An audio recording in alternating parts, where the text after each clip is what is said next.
of them, you got to stay in it, connected for 40 minutes. And so their rebounding caused us problems, but our ability to get to the free throw line, I felt like was the difference in the game. We had a stretch in the first half where we made a comeback, and I thought Rob was on the floor and really did a great job, but Texas's interior is great, and I thought Warren was the difference there.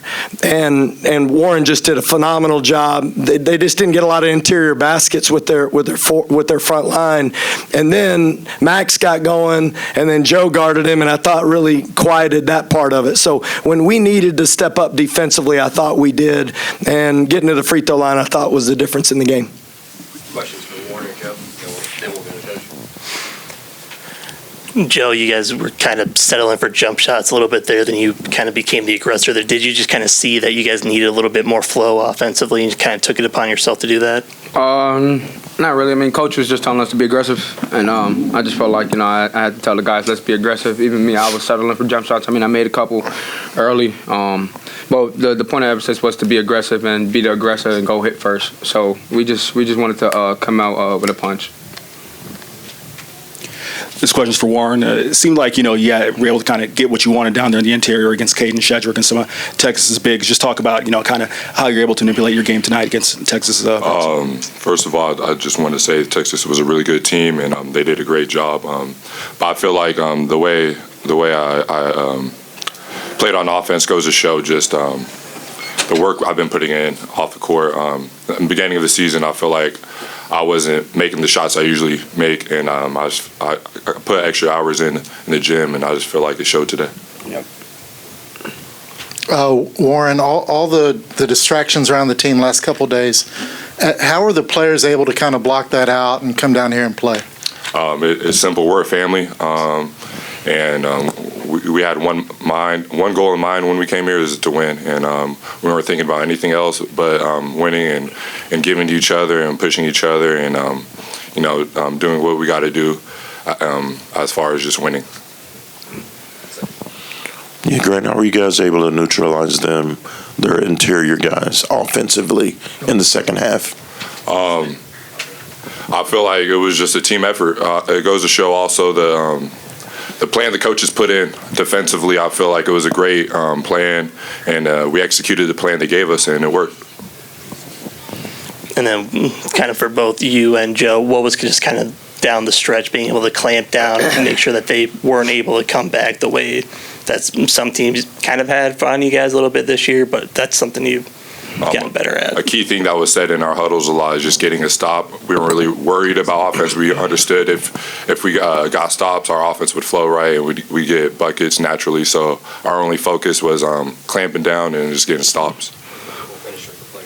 Coach, obviously Joe was kind of carrying the offense in the opening minutes there, and then Dylan Mitchell gets put on him, and for Isaacs too. How did you kind of pivot your game plan, and how did you continue to keep the offense flowing with him as a stopper? We can go ahead and let the guys go now. Great. You repeat that one more time. Thank you. How did you kind of pivot once Dylan Mitchell got put on Toussaint and Isaacs when he was kind of the main stopper there? Yeah, I mean, he's such a talented defender, and really it was about how do we involve these other guys. He's a good helper too, even so. And I thought Joe got in the paint and started distributing a little more in the second half. Give Joe credit. He's a vet. He knows what this league's about, and he can adapt over the course of the game. And I thought he just turned himself into more of a pass first distributor, and he proved to keep the ball moving and not let that dictate his aggressiveness. And I thought he stayed aggressive and ended up with 5 assists and did a great job. Coach, two-part question on the composure of your team. Just, your thoughts on, as you said, first time in the Moody Center, the environment, and how much does it help having guys like Warren and Joe who are well-traveled? The second part of that question is just the composure of Pop, how you felt he's handled the last 48 hours and obviously coming in this environment. Yeah, well, that's what I love about basketball. It's a team sport. You just depend on each other. So Warren said it. He's been working on his game every day and spending more hours than he's done in his career is in regards to and it showed today. It was 5 for 5. I thought he just made some big plays, and then Joe, not only is he physical, but he's learning the nuances. I mean, he hasn't played these extended minutes, over the course of career, really he's played not as many minutes he's playing now. And I think what he's really believed and causing our team to believe is we're going to win over the course of the game. And so when he has the ball, and you saw that in the last 2 minutes, like the game calmed down for us. And then it allows Pop to go and make plays because Pop doesn't have to handle the ball as much, and they can both play off each other. So he's instrumental, and we love each other. That's what we said when we got here last night. We're going to spend time focusing on, you can do a lot of things in life. You can really try to do things to prove the Moody that we can win here. But I told him that's not when it's going to win. We're going to win because of the way we love each other. And that's the way we're approaching it, and that's how we're going to approach every day as a team. Hey, Coach, first year at Tech, but you've been coaching in Texas for a while. Put in perspective how big a win this is to come down here where the Red Raiders haven't won that often.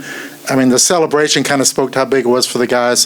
What does it mean for you as far as where you're at in the program right now?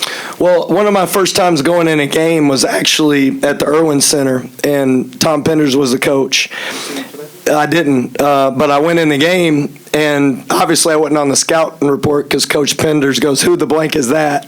And they put me in before half to defend, a shooter, and then.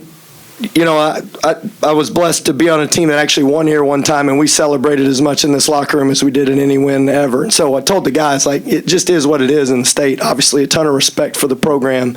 But for us, it's about winning the Big 12 championship. And I don't mean that in any disrespect to anybody else, but you got to win road games, you got to win all your home games. And that's the formula for it. And having played in it, having coached in it, I mean, every game it's going to be tough. And if you make one game bigger than the other, then you lose.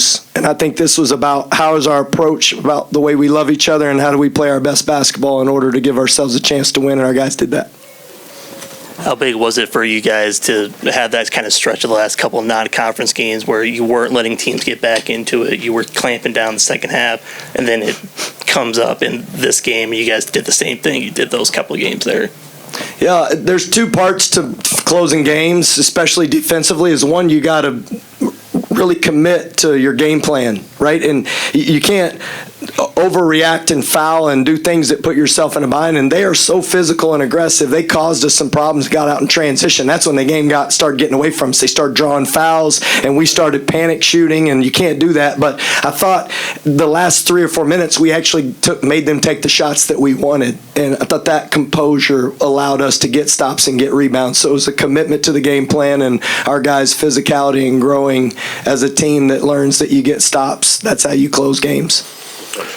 Coach, can you address the university's decision on good standing for Isaacs? While it's not a criminal charge, there are some pretty serious allegations in the civil lawsuit that's come up. Can you just tell us what you can about that good standing, and your decision as the one who controls the roster to play him? Yeah, I really appreciate the question.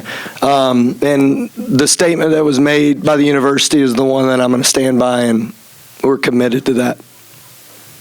Thank you, guys. Thank you.